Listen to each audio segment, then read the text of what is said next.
नमस्कार बंधुगण बीके ओडिया टेकु मु आपण मानकु स्वागत जनाउछि। बंधुगण मु आजिर वीडियो रे आलोचना करिवि जे पादर लक्षण रु आपण माने जानि परिबे आपण मानकर लिवर खराब होईछि कि भलो अछि। एहा सहित मु आपण मानकु कहिबि जे लिवर खराब हुए काहेकि एवं यार लक्षण यार निराकरण विषय रे। तेबे भिडियोटी स्टार्ट करिया पूर्वरु मु आपण मानकु कहि रखिबि जे माने नुआ करी एई भिडियोटी को देखुचंती सर्वप्रथमे हमर एई चैनल टी को सब्सक्राइब करि नियंतु पाखर थिबा ऑल नोटिफिकेशन बटन उपर दबेई नियंतु जा फल रे जेतेबेले भी नुआ नुआ भिडियो नै आसीबि सर्वप्रथमे आपण ही देखि परिबे। बंधुगण लिवर खराब हेबा यह एक साधारणतः बहुत लोकों पाखरे देखिया को मिलुछि। छोट पिला ठारू आरंभ करी वयस्क व्यक्ति पर्यंत समस्ते एई लिवर रोग रे आक्रांत हेउछंती। तेबे आसंतु जानिबा लिवर खराब हेबार बहुत गुडे कारण विषय रे। आपण माने जदि फास्ट फूड खाउचंती किबा जंक फूड खाउचंती ताहले अत्यधिक मात्रा रे खाइबा द्वारा आपणकर लिवर खराब हेबार संभावना बहुत मात्रा रे बढ़ी। एहा सहित जदि आपण माने राति अनिद्रा हेउचंती दिन रे ठीक से सोहु नांती किबा राति रे ठीक समय आपण माने सोहु नांती पानी कम पिउचंती ताहले भी लिवर खराब हेबार आक्रांत आपण। एहा सहित जदि आपण माने अत्यधिक मात्रा रे अल्कोहल सेवन करूचंती किबा धूम्रपान करूचंती किबा तमाकू सेवन करूचंती एहा सहित आपण माने आमिष मध्य अत्यधिक मात्रा रे सेवन करूचंती ताहले भी लिवर खराब हेबार मध्य ए गोटे कारण होई पारे। आउ गोटे कारण रही जदि आपण माने कोनोसी डाक्टर कोनोसी एलोपैथिक औषध आपण माने सेवन करूचंती ताहले भी आपण मानकर लिवर खराब हेबार मध्य एहा यथेष्ट अछि।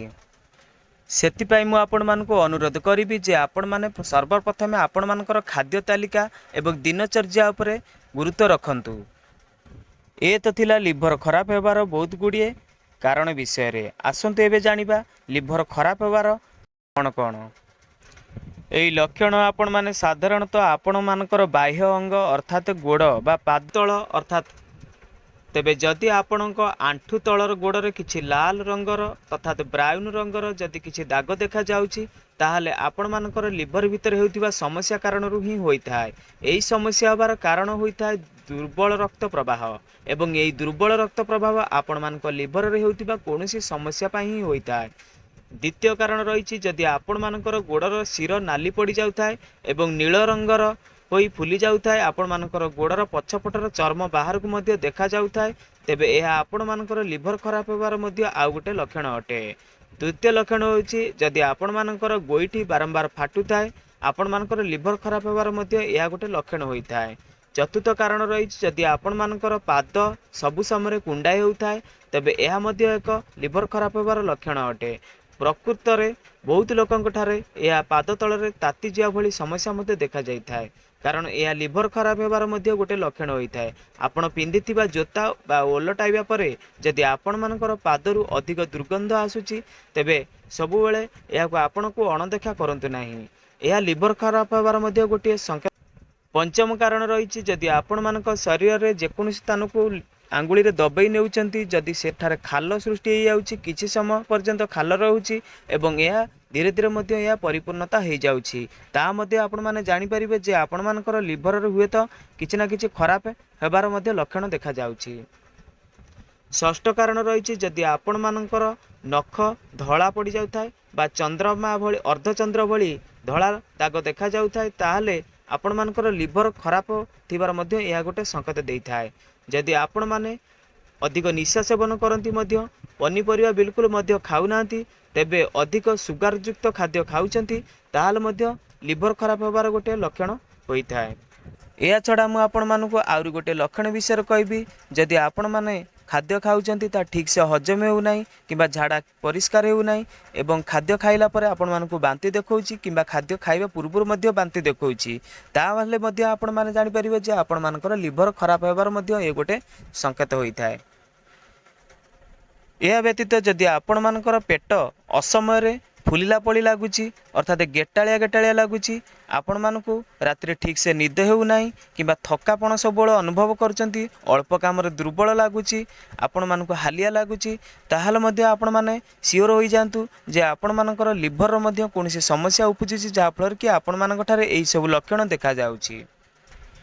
तेबे जदि आपण माने संपूर्ण भाव में यही सब लक्षण गुड़िक सब शुणिला आपण मैंने जानी सारे जे हुए तो आपण मानकर लिभर रे कौन ना कौन गोटे खराब होबार संकेत आपण मैंने जानीपारुंट जदि आपण मैंने यही सब लक्षण एवं संकेत गुड़िक आपण मैंने शुणिला जानी सारे जे हुए तो आपण लिभर रोग रही तेणु यह आपण मानक मु अनुरोध करी यथाशीघ्र आपण मैंने निकटस्थ स्वास्थ्य केन्द्र को जातु एवं डाक्तर सहित परामर्श करनियंतु।